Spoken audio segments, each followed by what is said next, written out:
हमारी साइकिल है फर्राटेदार, लेकर जाती हमको गांव के उस पार। ओहो, निकला हूँ मैं करने दूध का व्यापार। मनसुख सुनीता चाची के घर के बाहर साइकिल रोकता है और घंटी बजाता है। काकी आ जाओ, दूध ले लो। लाओ भाई, आज जरा आधा लीटर दूध ज्यादा दे देना, मेरी बिटिया को खीर खाने का मन है। हाँ हाँ, अभी ले लो, बढ़िया सी खीर बनाकर खिलाना बिटिया को। मनसुख फिर से साइकिल लेकर दूसरे घर दूध देने चला जाता है। अरे मनसुख भाई, ये लो तुम्हारे दूध के पैसे, आज महीना पूरा हो गया ना? हाँ दीदी, लाओ दो, आपका हिसाब एकदम साफ रहता है, आप एकदम समय पर पैसे दे देती हो। अरे मनसुख भैया, तुम गांव में सबसे सस्ता दूध देते हो और रोज समय पर भी आते हो, तो फिर हमारा तो फर्ज बनता है ना कि तुम्हें समय से तुम्हारे पैसे दें। अरे आपका धन्यवाद दीदी। अच्छा मैं चलता हूँ। हाँ, इस दूध वाले की ज्यादा तारीफ नहीं कर रही थी तुम? अरे तो और क्या, सच ही तो कह रही थी, मैंने कुछ गलत कहा क्या? अरे मनसुख इतना ईमानदार है बेचारा, पहले हम शहर से पैकेट वाला दूध मंगाते थे, वो कितना महंगा पड़ता है और उसे लेने के लिए आपको इतनी दूर दुकान तक जाना पड़ता था। बेचारा मनसुख तो घर तक दूध दे जाता है और पैसे भी शहर वाले दूध से कम लेता है। और तो और। अरे बस बस भाग्यवान, और ना बताओ, मैं समझ गया कि मनसुख बहुत बेचारा और ईमानदार है। अब मुझे माफ करो और जरा एक कप चाय पिला दो। हाँ हाँ, अभी लाती हूँ। उधर मनसुख अपना सारा काम खत्म करके घर पहुँच जाता है। अरे आप आ गए, आज देरी हो गई। अरे पूछो मत, साइकिल का टायर रास्ते में पंचर हो गया था, उसे ठीक कराने में बहुत देर लग गई। ओहो, तो आप एक मोटर गाड़ी क्यों नहीं खरीद लेते? इस साइकिल पर काहे चलते हैं जब ये इतनी खटारा है तो? ताकि मैं भोला, सीधा और गरीब लग सकूं। क्या क्या मतलब?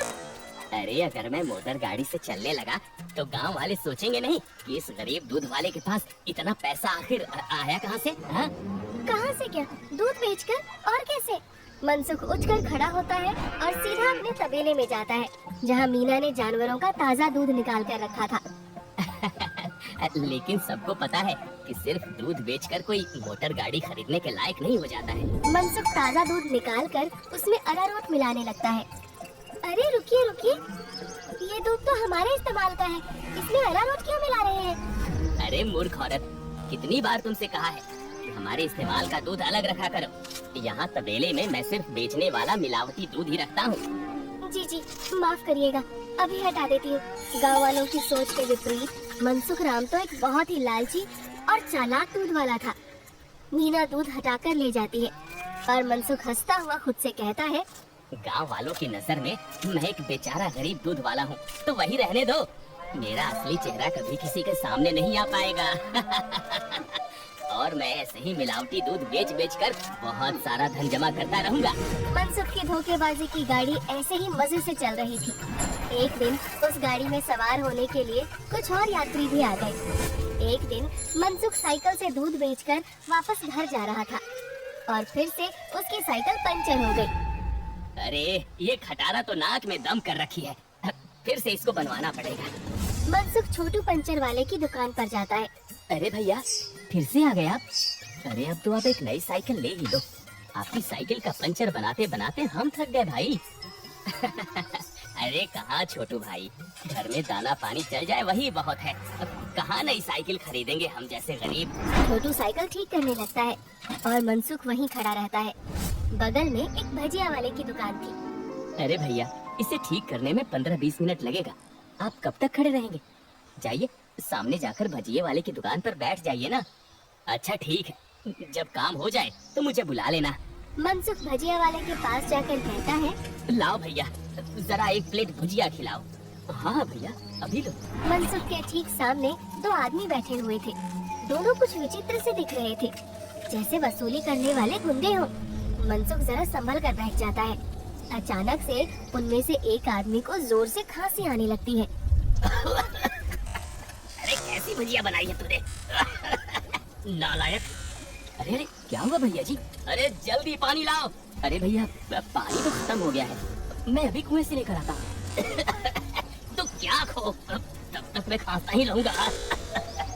मनसुख जल्दी से उठकर अपनी साइकिल में लगे कैन से थोड़ा दूध लेकर आता है। लो भैया, इससे तुम्हें राहत मिलेगी। वो आदमी जल्दी से दूध पी लेता है और उसकी खांसी रुक जाती है। अब जाकर आराम मिला। तुम्हारा धन्यवाद। कोई बात नहीं भैया, इंसान ही इंसान के काम आता है ना। ये लो भैया आपकी भजिए। अच्छा मैं अभी पानी भर के लाता हूँ, कहीं किसी और को जरूरत पड़ी तो पहले से रहना चाहिए ना। जब भजिया वाला चला जाता है तो मनसुख को अकेला पाकर वो गुंडे जैसा दिखने वाला आदमी मनसुख से कहता है, काफी शुद्ध दूध बेचते हो। क्या क्या मिलाया था दूध में? ये सुनकर मनसुख सकपका जाता है और भजिया उसके हाथ से गिर जाती है। क्या क्या मतलब है आपका भैया? मतलब ये दूध तो बहुत मिलावटी था, चक्कर ही पता चल गया। आज तक गांव में कोई भी मनसुख के मिलावटी दूध का स्वाद नहीं समझ पाया था और इस नए आदमी ने एक घूंट पीकर ही समझ लिया। मनसुख बहुत घबरा जाता है। देखो भैया, इस बारे में किसी को कुछ मत बताना। चाहो तो मुझसे कुछ पैसे ले लो, मेरे सालों का बना बनाया धंधा है, इसे चौपट मत करना। अरे हम तुम्हारा धंधा चौपट करने नहीं आए, बल्कि हम तो तुम्हारे धंधे में 4 चांद लगवा देंगे। क्या मतलब है तुम्हारा? देखो भाई, मिलावट तो तुम कर ही रहे हो, तो हम तुम्हें मिलावट से कुछ अलग करने को नहीं कहते। तुम बस अपने दूध में ये मिला लेना। वो गुंडा मनसुख के हाथ में एक पाउडर की पुड़िया थमाता है। ये क्या चीज है भाई? नहीं नहीं, ये नशे वशे का व्यापार नहीं करता मैं, ये सब तुम अपने ही पास रखो।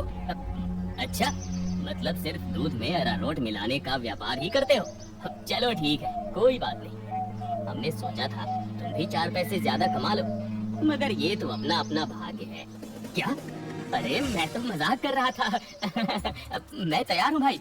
अब सामने से आती लक्ष्मी को भला कौन मना कर सकता है। लाओ लाओ पुड़िया इधर लाओ। ये हुई ना बात। तो फिर ये लो, इस एक पैकेट को एक बड़े दूध के टीन में मिलाना, इससे कम या ज्यादा में नहीं, तभी स्वाद में किसी को अंतर नहीं पता चलेगा। और हाँ, इसे मिलाने के बाद तुम्हारे दूध की डिमांड गांव में 4 गुना हो जाएगी। लोगों को ये बहुत अच्छा लगने लगेगा और चाह कर भी बिना इसे कोई पिए रह ही नहीं पाएगा। एक पुड़िया का 1000 रुपए हुआ। अरे अब ये तो बहुत ज्यादा है भैया। अच्छा, ज्यादा लग रहा है? अब चलो कोई बात नहीं, मत खरीदो। अब ये भजिया वाला आएगा ना तो इसे ही बेच देंगे। ये तो खुशी खुशी 1000 रुपए में खरीद लेगा। अरे अरे नहीं, रुको रुको, मैं देता हूँ ना पैसे। ये लो। शाबाश, चलो अगले हफ्ते मिलते हैं। मनसुख की साइकिल ठीक हो गई थी और वो पुड़िया लेकर वापस घर जाता है। जब मनसुख दूध में पुड़िया मिला रहा था, तभी वहाँ पर मीना आ जाती है। अरे ये आप क्या कर रहे हैं जी? ये है जल्दी से अमीर होने का शॉर्टकट। बहुत हुआ अरारोट मिलाना, अब देखो कितनी जल्दी हम अमीर होते हैं। अरे वाह, आप तो बहुत समझदार आदमी हैं। कितना अच्छा हुआ जो मेरी माँ ने आपसे मेरी शादी करवाई। अच्छा, काश मैं भी ऐसा ही कह सकता, भाग्यवान। जी क्या? मैं समझी नहीं। नहीं नहीं, कुछ नहीं। अच्छा ठीक है, मैं खाना बना रही हूँ, आप जल्दी से हाथ मुँह धोकर आ जाइए। 1 हफ्ता बीत गया और मनसुख के दूध की डिमांड वाकई में बढ़ गई थी। उसे अच्छा खासा मुनाफा होने लगा था और उसका लालच भी अब 2 गुना हो गया था। मुझे कम से कम 10 पुड़िया दे दो, लेकिन हमेशा संभल कर इसका इस्तेमाल करना। कुछ भी हो जाए, हमने जितना बोला है उससे ज्यादा पाउडर मत मिलाना दूध में, वरना देने को देने पड़ सकते हैं। हाँ हाँ, मैं ध्यान रखूंगा। मनसुख रोज की तरह सुनीता काकी के घर में दूध देने जाता है और आवाज लगाता है, काकी आ जाओ, दूध ले लो। मनसुख की आवाज लगाने पर अंदर से सुनीता काकी की जगह एक जवान लड़का आता है। लाओ भैया, दूध मुझे दे दो। अरे आप कौन है? आपको पहले तो कभी गांव में नहीं देखा। अरे मनसुख, ये मेरा भतीजा है, अपने पिताजी के साथ यहाँ कुछ दिनों के लिए छुट्टी पर आया है। अच्छा, छुट्टी पर? अब शहर में क्या नौकरी करते हो भैया? पुलिस में हूँ। पुलिस का नाम सुनते ही मनसुख घबरा जाता है और उसके हाथ से बर्तन छूट जाता है, सारा दूध नीचे गिर जाता है। अरे अरे, ये क्या हो गया? ये दूध कैसे गिर गया? वो गलती से हाथ से बर्तन फिसल गया था काकी। कोई बात नहीं, दूसरा दूध दे दो। अरे नहीं, आज तो दूध खत्म हो गया है काकी, मैं कल आता हूँ ना। अच्छा, अब मैं चलता हूँ। इतना कहकर मनसुख जल्दी से वहाँ से भाग जाता है। मनोज और सुनीता दोनों को मनसुख की ये हरकत बहुत अजीब लगती है। ये इसे क्या हो गया? इसने ऐसा तो पहले कभी नहीं किया। होगी जरूर कोई बात। खैर चलिए अंदर चलते हैं बुआ जी। आज तो बाल बाल बचा, कहीं उस पुलिस वाले को सच का पता चल जाता तो आज तो मैं गया काम से। बाकी की जिंदगी जेल के अंदर काटनी पड़ती है। उफ। अरे क्या हुआ जी, आप ऐसे हाँफ क्यों रहे हैं? फिर से कुत्तों ने तोड़ा दिया था क्या? अरे चुप करो तुम, तुम्हारे ही बोलने की कमी है इस वक्त। अब जाओ यहाँ से, मेरे सर में दर्द हो रहा है, उसे और मत बढ़ाओ। क्या आप भी? मैं जब भी बोलती हूँ पता नहीं कैसे आपके सिर में दर्द होने लग जाता है। ओफो, तुम्हारे सामने आकर बैठना ही पाप है। मैं जा रहा हूँ यहाँ से। मनसुख गुस्से में घर से बाहर जाने लगता है और तभी वो देखता है कि सामने से मनोज चला आ रहा है। अरे दादा रे, ये वापस यहाँ क्यों आ रहा है? मनसुख जल्दी से वापस घर के अंदर भाग जाता है। देखा, नहीं रह पाए ना मेरे बिना। अरे चुप करो तुम, जब देखो तब बकवास।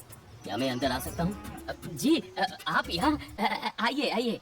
हाँ, वो दूध गिर गया था ना, तो बुआ जी ने कहा कि आपके घर आकर दूध ले जाऊं। बड़ा विश्वास है उन्हें आप पर। मैंने कहा कि पास की किसी दुकान से जाकर दूध ले आऊं, लेकिन उन्होंने कहा कि मनसुख भाई के वहाँ से ही दूध लेकर आओ। अरे ऐसी बात है क्या? ये तो काकी का बड़प्पन है, वरना मैं तो बस मामूली सा दूध वाला हूँ। अच्छा, ऐसा लगता तो नहीं है। गांव में तो आपके बहुत चर्चे हैं, मैंने तो आज तक किसी आम दूध वाले का इतना नाम नहीं देखा है। मनसुख थोड़ा घबराता है और फिर मीना से कहता है, इन्हें चाय वाय पिलाओ, मैं इनके लिए दूध लेकर आता हूँ। ये शहर से आए हैं, बहुत बड़े पुलिस वाले हैं। अरे वाह, आप बैठिए, मैं अभी आपके लिए चाय लेकर आती हूँ। मनसुख तबेले में जाकर शुद्ध दूध निकालता है। अरे अब मैं क्या करूँ, इसे मिलावटी दूध कैसे दूँ? और अगर एकदम शुद्ध दूध दिया तो फिर सुनीता काकी को स्वाद अलग लगेगा। ये तो मैं अच्छा फंस गया हूँ। मनसुख सोच विचार में डूबा था और उधर मीना चाय बनाकर ले आती है। लीजिए, गर्मा गर्म चाय और पनीर के पकौड़े खाइए। मनसुख तबेले से बाहर आकर बहाना बनाता है। अरे आज इतनी गर्मी है ना, अब जो भी बचा हुआ दूध था वो तो फट गया। माफ करना, आप इतनी दूर आए और दूध ही नहीं बचा। अरे चलिए, कोई बात नहीं, आज हमारे नसीब में आपके यहाँ का दूध नहीं लिखा है, तो कोई बात नहीं। वैसे भाभी जी ने बहुत कमाल की चाय और पकौड़े बनाए, एकदम शुद्ध दूध और पनीर का स्वाद था। अब मैं चलता हूँ। मनोज इतना कहकर चला जाता है। पीछे से मनसुख चिढ़ते हुए मीना से कहता है, अरे क्या जरूरत थी पकौड़े बनाने की? अरे केवल चाय देती ना, उससे ज्यादा स्वाद नहीं देना था। छी छी, कैसी बातें करते हो? मेहमान तो भगवान होता है ना। ओफो, तुमसे बहस करना ही बेकार है। गुस्से में मनसुख चला जाता है। मनोज के डर से कुछ दिनों तक मनसुख किसी को भी दूध देने नहीं जाता और बीमारी का बहाना लगा देता है। ये क्या चल रहा है दूध वाले? तुम हमसे पुड़िया क्यों नहीं ले रहे हो? कहीं किसी और से सौदा तो नहीं कर लिया? अरे नहीं, गांव में एक पुलिस वाला आकर ठहरा है, उसके रहते मैं मिलावटी दूध नहीं बेच सकता। कुछ दिन इंतजार करना पड़ेगा। क्या? अच्छा ठीक है, तब तो हमें मिलाना भी नहीं चाहिए। इसी तरह मनसुख और गुंडों का काम कुछ दिन तक ठप रहता है। एक दिन अचानक से मनसुख देखता है कि मनोज सवेरे ही बैग लेकर स्टेशन की तरफ जा रहा था। अरे आप वापस जा रहे हैं? हाँ भाई, मेरी आज शहर की वापसी की ट्रेन है। अगली बार आऊंगा तो अपनी तबीयत बढ़िया रखना। अब तुम्हारे घर का शुद्ध दूध और पनीर जरूर खाऊंगा। इतना कहकर मनोज चला गया और मनसुख खुशी से तबेले में गया। चलो बला टली, अब फिर से काम पर लगता हूँ। मीना पहले से ही खड़ी दूध में पुड़िया वाला पाउडर मिला रही थी। अरे ये क्या चल रहा है? वो मैंने सोचा बहुत दिनों से काम पर नहीं गए हैं, तो आज आपसे कहूँगी काम पर जाने को। और ये पाउडर यहीं रखा था, तो मैंने सोचा मैं ही मिला दूं। मनसुख ने देखा कि मीना के हाथ में एक पुड़िया थी। अरे तुम अपने काम से काम रखा करो, ज्यादा मेरे काम में अपनी नाक मत घुसाया करो। हटो आप। मनसुख दूध की कैन लेकर चला जाता है। मीना चिढ़ते हुए जमीन पे पड़ी 4 और पुड़िया उठाते हुए खुद से कहती है, जब देखो तब चिल्लाते रहते हैं। इनका काम आसान करने पर भी चिल्लाते हैं। 5 पुड़िया दूध में डाल दी तो इन्हें तो आसानी हुई ना, कभी समझते ही नहीं। मनसुख दूध सारे गांव में बांटकर घर आ गया। इतने दिनों बाद आज काम किया, मैं तो बड़ा थक गया। जैसे ही मनसुख सुस्ताने बैठा, उसके कॉलर पर मनोज ने हाथ रखा। मनोज को देखकर मनसुख के होश ही उड़ गए। तुम यहाँ? अरे दूध वाले, नशे का तो ठीक है, मगर इतना नशा कौन मिलाता है दूध में कि पहली घूंट में ही आदमी का सर चकरा जाए? क्या ये क्या बकवास है?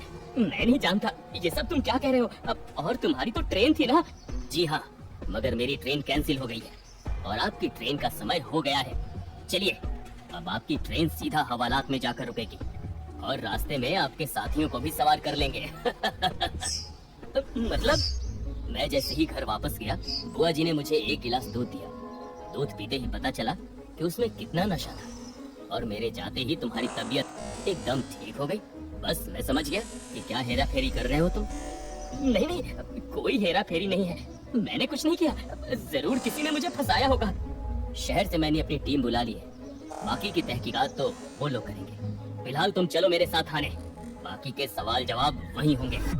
मनोज घसीटकर मनसुख को थाने ले गया और पूरे गांव को लालची चालाक दूध वाले का असली चेहरा दिख गया। मनसुख के साथ साथ उसके साथी भी पकड़े गए।